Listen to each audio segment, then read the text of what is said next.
தமிழக மக்களின் நெஞ்சில் குடியிருக்கும் வெற்றி தலைவர் தளபதி விஜய் அவர்களுக்கு அன்பான வணக்கங்கள். KV Vijay Dhamu, KV Vijay Dhamu, KV Vijay தாமுங்கிறது ஒரு பிராண்ட். கேவி விஜய் தாமு அவர்கள் நம்மளுடைய வெற்றி தலைவர் தளபதி விஜய் அவர்களுக்கும் நம்மளுடைய பொதுச் செயலாளர் ஆனந்த் அவர்களுக்கும் மனசாட்சி.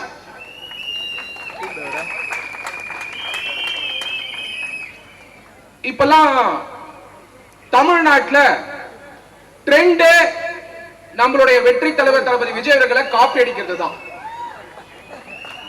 முதல்ல நம்மளுடைய வெற்றி தலைவர் தளபதி விஜய் அவர்கள் அண்ணன் கேவி விஜய் தாமு அவர்கள் மாறி இருக்கக்கூடிய ஒரு சாதாரண குடும்பத்திலிருந்து பிறந்து வந்து இன்னைக்கு ரசிகரா இருந்து நற்பணி மன்றத்தில் இருந்து இயக்கத்துல வந்து இன்னைக்கு தலைவரா இருக்காரு. ஆனால் தீய சக்தி திமுக தலைவர்களா வந்தவர்களை இன்னைக்கு ஜூனியர் ஸ்டாலின் ஜூனியர் ஸ்டாலினுக்கு ரசிகரா மாத்திக்கிட்டு இருக்காரு ஸ்டாலின் சார் அவர்கள். ஸ்டாலின் சார் அவர்கள் யாருடைய ரசிகர்? ஸ்டாலின் சார் அவர்கள் யாரோட ரசிகர்? தைரியமா சொல்லுங்க, உணர்வோட சொல்லுங்க, உண்மையோட சொல்லுங்க. வெற்றி தலைவர் தளபதி விஜய் அவர்களோட ரசிகர். இது எப்படி கண்டுபிடிக்கிறது? நானு தாவேக்க உடைய தொண்டர், தலைவர் மாதிரியே ஷர்ட் பேண்ட். லோயலாமணி அவர்கள் அதே மாதிரி அதே ஷர்ட் பேண்ட். அதே மாதிரி ராஜ்பவன் அவர்கள் பாத்தீங்கன்னா தலைவர் என்ன சொல்றாரோ நாங்க பின்பற்றுறோம். ஆனா சொல்லாம ஒரு தொண்டர் இருக்காருன்னா அது ஸ்டாலின் சார் தான். எப்படின்னா அதே பேண்ட், அதே ஷர்ட், அதே மாதிரி துண்டு வாங்க கீழே வந்துருச்சு. போட்டுருக்காரு. சரியா ட்ரைனிங் இல்ல, காப்பீடுகிறது ட்ரைனிங் இல்ல. ஸ்கூல்ல எப்படிதான் பண்ணிருப்பார் போல. இது ஒரு பக்கம் இருக்க, அவர் நம்மளுடைய வெற்றி தலைவர் தளபதி விஜய் அவர்களுக்கு ரசிகர். அவர் முக்கியமா நம்மளுடைய தாவேகா கொள்கை சார்ந்த கட்சி. நம்மளுடைய வெற்றி தலைவர் தளபதி விஜய் அவர்களுடைய முகமே போதும் 234 தொகுதியில் ஜெயிக்கிறதுக்கு. ஆனால் வெற்றி தலைவர் தளபதி விஜய் அவர்கள் கொள்கை தலைவர்களை ஒருவருத்தரையும் சூஸ் பண்ணி தேர்ந்தெடுத்து அவங்களுடைய கொள்கைகள் நம்மளுக்கு வந்து சேரணும், உயர்ந்த சிந்தனைகள் சேரணும், அவருடைய ரசிகர்கள் தலைவர்கள் ஆகணும் அப்படிங்கிற உன்னத நோக்கத்தோட ஒரு கொள்கை தலைவருடைய கொள்கைகளை ஒன்று சேர்த்தார். அது மட்டும் இல்ல, தாவேகா தான் தமிழ்நாட்டில் கோட்பாடு, கொள்கை, குறிக்கோள் இருக்கக்கூடிய கட்சி. நம்மளுடைய கோட்பாடு பிறப்புக்கும் எல்லா உயிருக்கும். நம்மளுடைய கொள்கை மதசார்பற்ற சமூக நீதி கொள்கைகள். நம்மளுடைய குறிக்கோள் எல்லோருக்கும் எல்லாம். சரி, ஸ்டாலின் சார் தான் நம்மளுடைய வெற்றி தலைவருடைய டிரெஸ் காப்பி அடிச்சாருன்னு பார்த்தா, ரீசெண்டா ஸ்டெல்லா மேரிஸ் வழியா நடந்து போயிட்டு இருக்கேன் கார்ல. திரும்பி பார்த்து பஸ் ஸ்டாண்ட்ல பார்த்தா உங்களுடன் ஸ்டாலின், நலம் காக்கும் ஸ்டாலின் அப்படின்னு சொல்லி ஸ்கீமை கொண்டு வந்துட்டு இப்ப அடுத்த காப்பி அடிச்சிருக்காரு. என்னடான்னு பார்த்தா நம்மளுடைய குறிக்கோள் எல்லோருக்கும் எல்லாம் அதை காப்பி அடிச்சு இப்ப பஸ் ஸ்டாண்ட்ல போட ஆரம்பிச்சிருக்காரு. இது வந்து என்ன தெரியுதுன்னா, யார் நம்ம காப்பி அடிப்போம், யார் ஜெயிக்க போறாங்களோ அவங்கள பார்த்தா காப்பி அடிப்போம். நம்மளுடைய வெற்றி தலைவர் தளபதி விஜய் அவர்கள் தான் இந்த வரக்கூடிய தேர்தலில் சிஎம் ஆக போறது.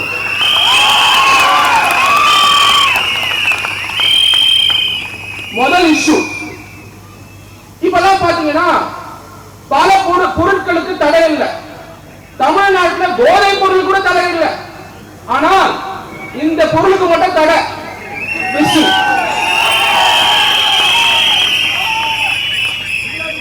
ஒரு ஸ்கூல் பையன் 10ஆம் கிளாஸ் படிக்கிறான், எங்க வீட்டு பக்கத்துல இருக்காரு. நான் வந்து டிவி கேள்வி இருக்கிறது அவருக்கு தெரியும். நான் லிப்ட்ல போயிட்டு இருந்தேன். அவரு நகைச்சுவையா ஒண்ணு கேட்டார். என்ன கேட்டாருன்னா, சார் நம்மளுடைய தளபதி அவர்களுடைய சிம்பல், அதாவது நம்மளுடைய சின்னம் விசில வந்து விட மாட்டேங்கிறாங்க. போலீஸ் ஸ்டேடியம் விடுறது இல்ல, தியேட்டருக்கு விடுறது இல்ல. ஒரு சமயம் பேண்ட் சிம்பிளா கொடுத்திருந்தா என்ன ஆயிருக்கும்? அவர் உடனே நான் ஒரு சிரிச்சேன். அவர் சொன்னாரு அதை கூட விட்டுருக்க மாட்டாங்க போல இருக்கு. அந்த அளவுக்கு இன்னைக்கு பள்ளிக்கூட மாணவர்கள் கூட அரசியல் கவனிக்கிறாங்கன்னா அதுக்கு காரணம் நம்மளுடைய தளபதி அவர்கள். இரண்டாவது இம்பார்ட்டன்ட் இஷ்யூ வேங்கை வயல். இந்த விஷயம் பேசாம நான் எங்கேயுமே என்னோட ஸ்பீக்கர் தொடங்குறது இல்லை. இது முக்கியமா எல்லாரும் கவனிக்கணும், எல்லாருக்கும் தெரியணும். வேங்கை வயல்ல அதாவது குடிக்கிற தண்ணியில மரத்தை கலந்து இந்த அரசாங்கம் இருக்கும்போது தண்ணியை கொடுத்திருக்காங்க. மரத்தை கலந்து நல்லா ஞாபகம் வச்சுக்கோங்க. 32 குடும்பம் அந்த தண்ணியை குடிச்சு என்னுடைய எஸ்சி எஸ்டி சகோதர சகோதரிகள் குடிச்சிட்டு ஹாஸ்பிட்டல்ல போய் அட்மிட் ஆனாங்க. ஒரு சமயம் நம்மளுடைய கொள்கை தலைவர் பாபா சாஹேப் டாக்டர் பி.ஆர். அம்பேத்கர் இருந்தா ஸ்டாலின் அவர்களை ஆட்சியிலிருந்து அகற்றிட்டு நம்மள மாதிரி நம்மளுடைய வெற்றி தலைவர் தளபதி விஜய் அவர்களை சிஎம் ஆக்கி இருப்பார். ஏன் சொல்றேன்னா நம்மளுடைய பாபா சாஹேப் டாக்டர் பி.ஆர். அம்பேத்கர் அவர்கள் 29 மார்ச் 1927 மகா சத்தியாகிரகம் தொடங்கினார். ஏன் தொடங்கினார்னா அங்க இருக்கக்கூடிய ஆதிக்க சக்திகள் குளத்துல தண்ணி எடுக்கக்கூடாதுன்றதுக்காக சட்ட போராட்டம் பண்ணி எல்லாருக்கும் உரிமைகளை வாங்கி கொடுத்து பிற்காலத்தில் நம்மளுடைய அரசு சட்டத்தை கொண்டு வந்து சமத்துவம், சம வாய்ப்பு, சம உரிமை வாங்கி கொடுத்தார் பாபா சாஹேப் டாக்டர் பி.ஆர். அம்பேத்கர். இன்னைக்கு நடக்குது. 75 வருஷம் ஆனதுக்கு அப்புறம் வேங்கை வயல்ல மரத்தை கலந்து தண்ணியை கொடுத்து குடிக்க வச்சு என்னுடைய எஸ்சி சகோதரிகளை ஹாஸ்பிட்டல் அமைச்சிருக்காங்க. இதுல இருந்து என்ன தெரியுதுன்னா திமுக. அதனாலதான் நம்மளுடைய தளபதி அவர்கள் சொன்னாரு தீய சக்தி. மூணாவது இஷ்யூ இன்னைக்கு தமிழ்நாட்டுடைய கடன் 10 லட்சம் கோடி. 10 கோடி இல்லைங்க, 10 கோடி இல்லைங்க, 10 லட்சம் கோடி. அது பாருங்க நம்பர் வந்து ஸ்டேஜ் அளவுக்கு போகும். அந்த கடனை வாங்கிட்டு நமக்கெல்லாம் கொடுத்திருந்தா நம்மளுடைய வாழ்வாதாரம் ஏறி இருக்கும். ஆனா அந்த கடனை வாங்கி நம்ம பேரை சொல்லி கடனை வாங்கி ஒரு ரேஷன் கார்டுக்கும் 2,50,000 வரைக்கும் கடன் ஒரு ரேஷன் கார்டுக்கும். அப்போ நம்ம தலையில கடனை வச்சுட்டு அந்த 10 லட்சம் கோடியில கிட்டத்தட்ட 3 லட்சம் கோடி ஊழல் பண்ணிருக்காங்க தீய சக்தி திமுக. இது நான் சொல்லல, மதுரையை சார்ந்து அவருடைய அமைச்சர் பழனிவேல் தியாகராஜன் அவருடைய ஆடியோ நீங்க எல்லாம் கேட்டிருப்பீங்க இணையதளத்துல. ஒரு வருஷத்துக்கு 30,000 கோடி ஊழல் பண்றதா சொல்லியிருந்தாங்க திமுக முதல் குடும்பம் மட்டுமே. அப்போ 5 வருஷத்துக்கு 1,80,000 கோடி ஊழல் பண்ணிருக்காங்கன்னா உங்க பேரை சொல்லி கடனை வாங்கி அந்த கடன்ல ஊழல் பண்ணி அந்த பணத்தை வீட்டுக்கு எடுத்துட்டு போயிட்டாங்க. இப்போ இந்த விஷயம் ஏன் உங்களுக்கு இவ்வளவு தெளிவா சொல்றேன்னா இந்த வாட்டி திமுக தோக்க போறதுக்கு காரணமே அவங்க வாங்கின கடனை அவங்க பண்ண ஊழல் தான். 5,000 ரூபாய் உங்களுக்கு கிடைச்சதுக்கு காரணம் ஸ்டாலின் சார் அவர்கள் கிடையாது, வெற்றி தலைவர் தளபதி விஜய் அவர்கள். ஏன் தெரியுமா? டைமிங் முக்கியம், டைமிங் ரொம்ப ரொம்ப முக்கியம். நம்மளுடைய வெற்றி தலைவர் 13 பிப்ரவரி 2026 அன்னைக்கு சேலம்ல அட்ரஸ் பண்றார். நம்ம குழுவே அங்க இருக்கு. நான் நைட்டு பாத்துக்கிட்டு இருக்கேன் டிவிய. நான் ஆபீஸ் வந்து போனது ஒரு 12 மணிக்கு இருக்கும். 12:45 பார்த்தா எங்க ஊர்ல எங்க மாமா மெசேஜ் அனுப்புறாரு. என்னன்னு பார்த்தா விவசாய அதாவது நிறைய 5,000 ரூபாய் கிரெடிட் ஆயிருக்கு. முதல் கேள்வி, எந்த அரசு ஊழியர் 12:45 மணிக்கு வேலை பண்ண வச்சீங்க? முதல்ல. ரெண்டாவது காலையில நம்மளுடைய சேலம் மீட்டிங்ல நம்மளுடைய வெற்றி தலைவர் தளபதி விஜய் அவர்கள் பேசுறதுக்கு முன்னாடி ஏன் போட்டீங்கன்னா வெற்றி தலைவர் தளபதி விஜய் அவர்கள்னா உங்களுக்கு பயம். அப்ப உங்களுக்கு 5,000 ரூபாய் வந்திருக்குன்னா அதுக்கு முழு காரணம் நம்மளுடைய தளபதி அவர்கள் தான். 5,000 ரூபாய் கம்மி. ஏன் தெரியுமா? உங்க பேரை சொல்லி கடனை வாங்கிட்டு 10 லட்சம் கோடி ஊழல் பண்ணிட்டு திருப்பி கடன் வாங்கி உங்களுக்கு 5,000 ரூபாய் தராங்க. அது மட்டும் இல்ல, இன்னும் ஊழல் பண்ண பணம் வெளியில வரல. அது எப்ப வரும்னா தேர்தலுக்கு முன்னாடி வரும். வந்ததுன்னா நம்மளுடைய தளபதி அவர்கள் என்ன சொல்லியிருக்காருன்னா வாங்கிட்டு அவங்க காதலியே விசில் வச்சு அனுப்புங்க. 5வது இஷ்யூ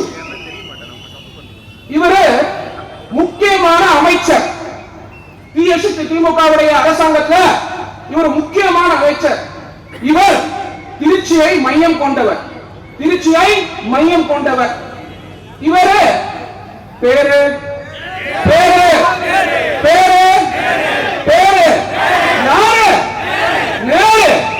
கே நேரு. ஜவஹர்லால் நேரு இல்லைங்க, கே நேரு. இவர் என்ன பண்றாரு?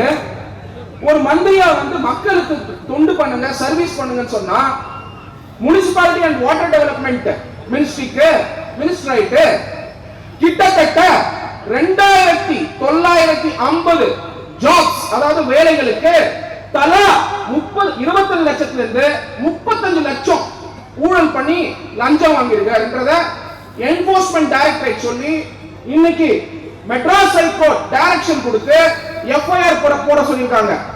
எழுதி வச்சுக்கோங்க, எழுதி வச்சுக்கோங்க. இன்னும் ஒரே வாரம் தான் ஸ்டாலின் சார் அவர்களே நேரு சார் அவர்களை அரெஸ்ட் பண்ண போற. ஒரே வாரம் தான், ஒரே வாரம். அவர் அரெஸ்ட் பண்ணதுக்கு அப்புறம் யார் கஸ்டடி எடுப்பானா? அமலாக்கத்துறை. ஏன்னா அதுக்கான எவிடன்ஸ் ஜெனரலா கேஸ் போட்டு தான் எவிடன்ஸ் எடுப்பாங்க. இங்க ஆல்ரெடி எவிடன்ஸ் இருக்குது. அந்த எவிடன்ஸ் வச்சுக்கிட்டு எஃப்ஐஆர் போடுறதுக்கு 6 மாசம். இன்னைக்கு அண்ணன் தம்பி பிரச்சனைக்கு போலீஸ் ஸ்டேஷனுக்கு போனா உடனே எஃப்ஐஆர் போட்டு குடும்பத்தை பிரிக்க வேண்டியது. ஆனா இங்க ஒரு அமைச்சர் கோடிக்கணக்கில் ஊழல் பண்ணிருக்காரு. நம்ம காசு நம்ம வரி பணம், நீங்க கட்டக்கூடிய ப்ராப்பர்ட்டி டாக்ஸ், நீங்க தான் இஎம்ஐ கட்டுறீங்க. எப்படி தெரியுமா இஎம்ஐ கட்டுறீங்க? ப்ராப்பர்ட்டி டாக்ஸ், தண்ணிக்கு வரி, வாட்டர் டாக்ஸ், 1 லிட்டர் பெட்ரோல் போட்டீங்கன்னா வாட். அதாவது நான் சொல்லக்கூடிய எல்லாமே துல்லியமான இன்ஃபர்மேஷன்.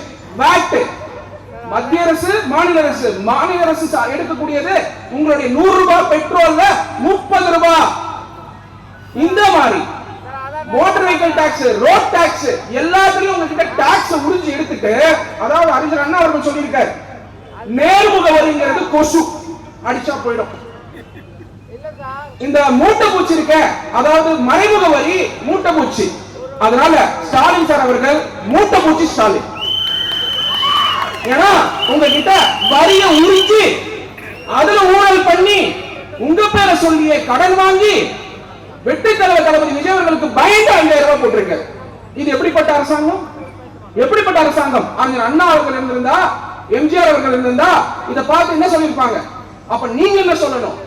இந்த வாட்டி வரக்கூடிய எலெக்ஷன்ல தீய சக்தி திமுகவை வீட்டுக்கு அனுப்பிட்டு அதோட திரும்பி வரவே முடியாது. History repeats. 1978ல எம்ஜிஆர் அவர்கள் வந்தார். அதுக்கப்புறம் உங்களால ஆட்சிக்கே வர முடியல. அது 2026ல கட்டாயமா நடக்கும். அதுக்கான முக்கியமான காரணம் இருக்க போறது கேவி விஜய் தாமு அவர்கள் மாதிரி இருக்கக்கூடிய ஒரு சாதாரண குடும்பத்தில் வந்த தலைவர்களால. கஞ்சா. மா சுப்பிரமணியம் அவர்கள் டிசம்பர் 31ஆம் தேதி ஒரு ஸ்டேட்மெண்ட் கொடுக்கிறார். தமிழ்நாட்டில் கஞ்சாவே இல்லையா ஐயா? ஸ்டான்லி மெடிக்கல் ஹாஸ்பிட்டல்ல 3 அடி கஞ்சா செடி வளர்ந்துருக்கு ஐயா. அடுத்தது இன்னைக்கு பாக்குற நியூஸ் 24, அது என்ன தெரியல, ஊடக நண்பர்களை வந்து கண்டிப்பா இந்த நேரத்தை சொல்லி ஆகணும். தமிழ்நாடு அரசாங்கத்துக்கு நியூஸ் 24/7 சேனல் மேல என்ன வெறுப்புன்னு தெரியல. அங்க போய் கரூர்ல போயிட்டு ஊடக நண்பர்கள், ஊடகம் 4வது தூண் அரசமைப்பு சட்டத்துல. ஏன்னா ஜனநாயகம் நல்லா இருக்குன்னா அதுக்கு காரணம் ஊடக நண்பர்கள். ஊடக நண்பர்கள்னா கேள்வி கேட்கதான் செய்வாங்க. முடிஞ்சா பதில் சொல்லுங்க, இல்ல தெரியலையா கேட்டு சொல்றேன்னு சொல்லுங்க, இல்ல தெரியாதுன்னு சொல்லுங்க. அவங்க கரூர்ல போயிட்டு ஒரு இல்லீகல் குவாரி நடக்குது. அங்க சகோதரர் கதிரவன் அவர்களும் செபாஸ்டியன் அவர்களும் போயிட்டு நியூஸ் 24/7 இருந்து வீடியோ எடுக்கிறாங்க, போட்டோ எடுக்கிறாங்க, அவங்க வேலையை செய்யறாங்க. அங்க எம்எல்ஏ பழனியாண்டி அவர்கள் வந்து ஊடக நம்பரை அடிச்சுட்டு இன்னும் எஃப்ஐஆர் போடல. இந்த தீய சக்தி திமுக இன்னும் எஃப்ஐஆர் போடல. இது ஒரு பக்கம் இருக்க, நம்ம ஊர்ல இருக்கக்கூடிய சேகர் பாபு அவரெல்லாம் பார்த்தா நம்மளுடைய தாவேகா சகோதர சகோதரிகள் செயல் வீரர்கள் போயிட்டு எலெக்ஷன் ஒர்க் பண்ணிட்டு இருக்காங்க. திமுக தொண்டர்களை ஏவி விட்டு அங்க 4 மாசம் இருக்கக்கூடிய நான் பார்த்தேன் இன்னைக்கு ராஜ்மோகன் அவர்களும் லாயலாமணி அவர்களும் ஹாஸ்பிட்டல்ல போய் அவங்க சந்திக்கிற அந்த காட்சிகள் பார்க்கும் பொழுது என்னுடைய குடும்பத்துக்கிட்ட சொன்னேன், அதுக்கப்புறம் ஆபீஸ் சொன்னேன். என்ன சொன்னா, அந்த கர்ப்பிணி 4 மாச கர்ப்பிணி ஹாஸ்பிட்டல் அட்மிட் ஆனாங்கல்ல, அதுக்காகவே அந்த கர்ப்பிணி அவங்க பாதிக்கப்பட்ட கர்ப்பிணிக்கு பதிலடி இந்த வருஷம் தமிழ்நாட்டில் இந்த வரக்கூடிய சட்டமன்ற தேர்தலில் மக்கள் விசிலுக்கு ஓட்டு போட்டு என்னுடைய திமுக சகோதரி அவங்களுக்கு பதில் சொல்லுவாங்க, கட்டாம பதில் சொல்லுவாங்க. காரணம் தீய சக்தி திமுக. அது மட்டும் இல்லாம விஜய் வீட்டை விட்டு வெல்லவா, விஜய் வீட்டை விட்டு வெல்லவா. ஐயா போன வாரம் கொளத்தூர் கான்ஸ்டிட்யூன்சி போயிருந்தேன். எங்களுடைய அண்ணன் எம்டிசி தனிகா அவர்கள் அவர் அங்க இருக்கக்கூடிய கூட்டத்தில் கேட்டேன், ஸ்டாலின் எப்பயாவது உங்க தொகுதிக்கு வந்து உங்க பிரச்சனையை கேட்டிருக்காரான்னு. எங்க தளபதி அவர்கள் நீங்க வீட்டை விட்டு எப்ப வரீங்க கேட்கறது இருக்கட்டும், உங்க தொகுதி எண்ணிக்கையில் வந்தீங்க ஐயா. ஐயா 234 தொகுதி எம்எல்ஏ நீங்க, இதெல்லாம் புரிஞ்சுக்கோங்க, வேணா இன்டென்ஷன் போட்டுக்கோங்க. 234 எம்எல்ஏ, 234 பினாமி ஸ்டாலின் அவர்களுக்கு. அதுல யாரு சின்ன பினாமி யாரு பெரிய பினாமின்னு கண்டுபிடிச்சிட்டு இருக்காங்க. இந்த பணத்தை எல்லாம் வச்சுக்கிட்டு அந்த பணம் அங்கதான் போகுது, நீங்க எப்படி கண்டுபிடிக்கணும்? நம்ம பஸ்ல போறோம், சின்ன சின்ன கார்ல போறோம், ஆட்டோல போறோம், உழைக்கிறோம், வேர்வை சிந்துறோம். 2 டிஃபெண்டர் காரு 7 கோடி ரூபாய் கிட்டத்தட்ட. டிஃபெண்டர்ல போற ஸ்டாலின் அவர்களுக்கு நம்மளுடைய கஷ்டம் எப்படி தெரியும்? நம்மளுடைய கஷ்டம் எப்படி தெரியும்? அது மட்டும் இல்லாம 22 செப்டம்பர் 2022 பொன்முடி அவர்கள் அவரு சொல்றாரு, நம்ம எல்லாம் வந்து ஓசி பஸ் யூஸ் பண்றோமா. ஐயா எங்களுடைய தமிழ்நாட்டில் கிட்டத்தட்ட ஒரு 35-37 வருஷம் முன்னாடி வாங்கின பஸ், காயலாங்கடிக்கு போக வேண்டிய பஸ் எல்லாம் முன்னாடி பின்னாடியும் பிங்க் கலர் பெயிண்ட் அடிச்சுட்டு அதனால கொடுத்துட்டு என்னுடைய சகோதரர்களுக்கு உலகத்தரம் வாய்ந்த பஸ் கொடுத்துருக்கணும், ஃப்ரீயா கொடுத்தா கூட அதை நாங்க வச்சுட்டா இல்ல நாங்க குறைஞ்சவங்களா ஓட்ட பஸ் கொடுத்துட்டு அதுக்கு வேற பாருங்க பொன்முடி சொல்றாரு ஓசி பஸ். ஐயா பொன்முடி அவர்களே, இங்க இருக்கவங்க எல்லாரும் சொல்ல போறாங்க ஓசி பொன்முடின்னு. ஓசி பொன்முடி காரணம் ஒண்ணுதான், ஏன்னா நீங்க சம்பளம் வாங்கி எந்த வேலையும் செய்யல, ஊழல் மட்டும் செஞ்சிருக்கிறத ஆல்ரெடி ப்ரூவ் ஆகி இப்ப சஸ்பென்ஷன் ஆஃப் சென்டென்ஸ் வந்து நீங்க சுப்ரீம் கோர்ட்ல வாங்கிட்டு பயந்து உட்கார்ந்து இருக்கீங்க. உங்களுக்கு எந்த தகுதியும் கிடையாது என்னோட சகோதரிகளை கொச்சப்படுத்துது. அவங்களை கொச்சப்படுத்துறதுனாலேயே வரக்கூடிய சட்டமன்ற தேர்தலில் நம்மளுடைய வெற்றி தலைவர் தளபதி விஜய் அவர்கள் சிஎம் ஆக போறார்.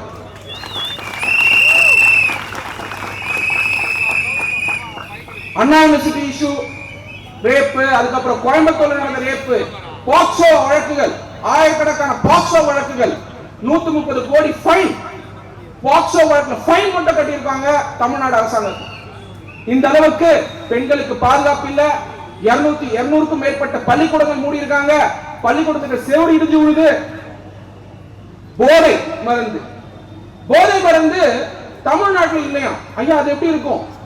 உங்க கட்சியில இருந்த ஒரு அயலகணில இருந்தவர் இன்டர்நேஷனல் ட்ரக் மாஃபியா இந்தியாவே சப்ளை பண்ணியிருந்தாரு. அவர் நீங்க கட்சி விட்டு நீக்கிட்டீங்க. அவர் அரெஸ்ட் ஆகுறாரு. அரெஸ்ட் ஆகி பார்த்தா சொல்லக்கூடிய சிந்தட்டிக் ட்ரக்ஸ் எல்லாமே இந்தியாவுக்கு வந்ததை பார்த்தா அந்த அயலகணில் இருந்த அவரால் தான் வந்திருக்கிற மாதிரி ரிப்போர்ட்ஸ் வருது. அது இன்டர்நேஷனல் ட்ரக் மாஃபியா. இந்த ஆட்சியை கட்டாயமாக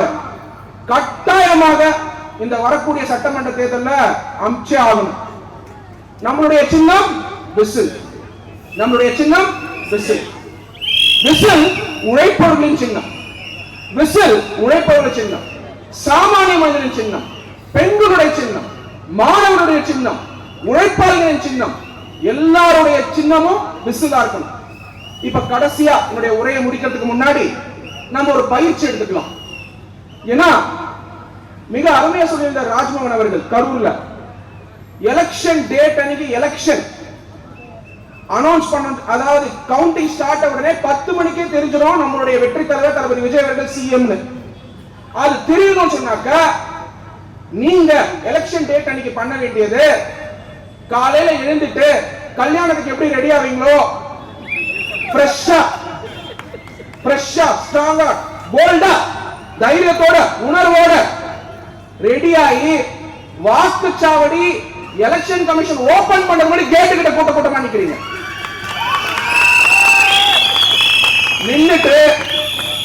நின்னுட்டு விசிலுக்கு ஓட்டு போடுறீங்க. சத்தம் இல்லாம வீட்டுக்கு போறீங்க. வீட்டுக்கு போயிட்டு என்ன பண்றீங்க? வீட்டுல நீங்க விசில் அடிக்கலாம். ஏன்னா குக்கர்ல விசில் அடிக்கும், எங்க நீங்க விசில் அடிக்கலாம். அதுக்கு ஒரு பயிற்சி. இப்போ நம்ம விசில் அடிக்க போறோம். நிறைய பேர் சொல்லுவாங்க கோபாலபுர குடும்பம், கோபாலபுரத்துல இருக்காங்க கோபால், அவங்க எப்பயோ வந்துட்டாங்க. அது அண்ணா கொள்கையில வெளில வந்துட்டாங்க, அவருடைய தந்தையாருடைய கொள்கையிலிருந்து வெளில வந்துட்டாங்க. இப்ப இருக்கிற இடம் ஆழ்வார்பேட்டை ஸ்ரீராம் காலனி. இப்ப நம்ம என்ன பண்ண போறோம்னா, வேளச்சேரியில அண்ணன் கேவி விஜயதாம் அவர்கள் இந்த ப்ரோக்ராம் மிக அருமையா கண்டக்ட் பண்ணியிருக்காரு. இது கண்டிப்பா ஸ்டாலின் சாருக்கு தெரியணுமா வேணாமா? கண்டிப்பா தெரியணும். நீங்க என்ன கேட்டீங்க? என்னுடைய வெற்றி தலைவர் தளபதி விஜய் அவர்கள் வீட்டை விட்டு வெளில வாங்க, பனையூர் விட்டு வெளில வாங்க. ஆமா, அவர் இன்னும் வரல. ஆனா இப்போ விஜயதாம் அவர்கள் பண்ணிருக்கிற ப்ரோக்ராம் நம்ம அடிக்க போற விசில் ஆழ்வார்பேட்டை ஸ்டாலின் சாருக்கு கேட்கணும்.